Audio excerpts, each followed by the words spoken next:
Hello friends, welcome to Haji's kitchen. இன்றைக்கி நம்ம கிச்சனில் உடம்புக்கு குளிர்ச்சி தரக்கூடிய ஒரு டேஸ்டியான பச்சைப்பயிர் கடையில் ரெசிபி தாங்க. மோஸ்ட்லி பச்சைப்பயிர் எல்லாமே ஒரே மாதிரி தான் செய்வோம். ஸோ நானும் இன்றைக்கி நீங்கள் செய்கிற மாதிரி தான் நானும் செஞ்சுருக்கேன். ஸோ நீங்கள் டிஃப்ரெண்ட்டாக செஞ்சுருந்தீங்கன்னா மறக்காமல் கமெண்ட் பண்ணுங்கள். இந்த பச்சைப்பயிர் கடையில் முக்கியமாக தோசைக்கு ரொம்ப சூப்பராக இருக்குங்க. நான் வந்து மத்தியானம் குக் பண்ணனா நைட்டுக்கும் சேர்த்து வச்சுக்குவேன், ஏன்னா தோசைக்கு ரொம்ப நல்லா இருக்கும்னு சொல்லிட்டு. வாங்க இது எப்படி செய்கிறதுன்னு பார்த்துடலாம். நான் இன்றைக்கி ஒரு 150 கிராம் வந்து பச்சைப்பயிர் எடுத்து வச்சுருக்கேன். இது வந்து நல்லா க்ளீனாக தான் இருக்குது. ஸோ வந்து ஃபஸ்ட்டு நம்ம பச்சைப்பயிரை வந்து லேசாக வறுத்து எடுத்துக்கலாம். இந்த மாதிரி நல்லா வந்து வாசம் வர அளவு வறுத்து எடுத்துக்கலாங்க. பச்சைப்பயிர் வந்து நல்லா கலர் சேஞ்ச் ஆகணும். ஸோ இந்த அளவு நல்ல கலர் சேஞ்ச் ஆனதுக்கப்புறம் நம்ம வந்து ஒரு தடவை நல்லா கழிஞ்சி எடுத்துக்கலாம். இது வந்து நாட்டு பச்சைப்பயிறுங்க. ஸோ கலரே இந்த கலரில் தான் இருக்கும். ஸோ இந்த அளவு நல்ல வறுபட்டுருச்சு. இதை வந்து நல்லா கழிஞ்சு எடுத்துகிட்டு இது கூட 3 பச்சை மிளகாய், 5 பல் பூண்டு, ஒரு 20 சின்ன வெங்காயம் சேர்த்தி, மீடியம் சைஸ் தக்காளி 3 சேர்த்திக்கிறேன். கூடவே வந்து ஒரு அரை ஸ்பூன் சீரகம், கொஞ்சமாக மஞ்சள் தூள், தேவையான அளவு தண்ணி சேர்த்தி ஒரு ஸ்பூன் வந்து நல்லெண்ணெய் விட்டுக்கலாம். இதை வந்து ஒரு 25 to 30 மினிட்ஸ் நல்லா குக் பண்ணலாங்க. நிறைய பேர் வந்து பார்த்திங்கன்னா குக்கரில் வேக வைப்போம்.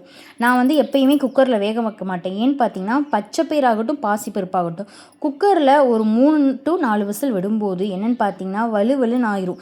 சாப்பிட்ற மாதிரியே இருக்காது, நமக்கு ஒரு சாப்பிட்ட ஃபீலிங்கே இருக்காது. ஸோ வந்து இந்த மாதிரி வந்து மண் சட்டிலையோ இல்லையா வந்து சில்வர் குண்டாலேயோ இந்த மாதிரி வேக வச்சு செய்யும்போது ரொம்ப டேஸ்ட்டாக இருக்கும்.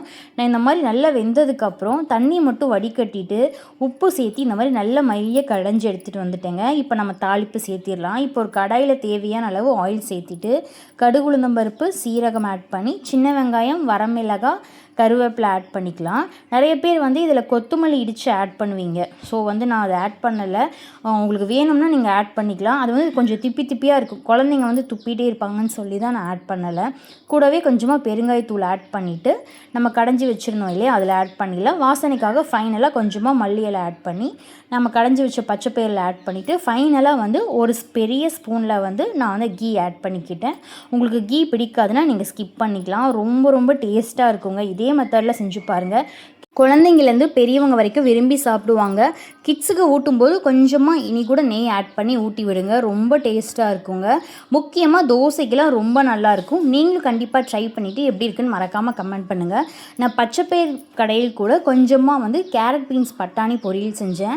அதுக்கு வந்து 3மே ஈக்குவல் குவான்டிட்டியில் கட் பண்ணிவிட்டு சின்ன வெங்காயம் ஒரு 20 கட் பண்ணி வச்சுருக்கேன். இப்போ ஒரு கடாயில் கொஞ்சமாக ஆயில் சேர்த்திட்டு கடுகு, உளுந்தம் பருப்பு, கருவேப்பிலை ஆட் பண்ணிவிட்டு ஒரே ஒரு பச்சை மிளகாய், 2 வரமிளகாய், சின்ன வெங்காயம் ஆட் பண்ணி நல்லா வதங்கி வந்ததுக்கப்புறம் கொஞ்சமாக சீரகத்தூள், கொஞ்சமாக கரம் மசாலா ஆட் பண்ணிக்கிறேன். ஏன்னா இந்த பொரியல் எப்படி செஞ்சாலும் டேஸ்ட்டாகவே இருக்க மாட்டேங்குது. ஸோ இந்த பவுட்ரு போட்டு செய்யும்போது ரொம்ப நல்லா இருக்குங்க.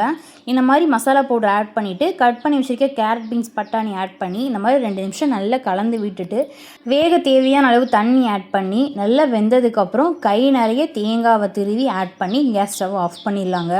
ரொம்ப டேஸ்ட்டாக இருக்கும். நீங்கள் தேங்காய்க்கு பதிலாக 2 முட்டையை கூட உடச்சி ஆட் பண்ணிக்கலாம். ரொம்ப சூப்பராக இருக்கும்.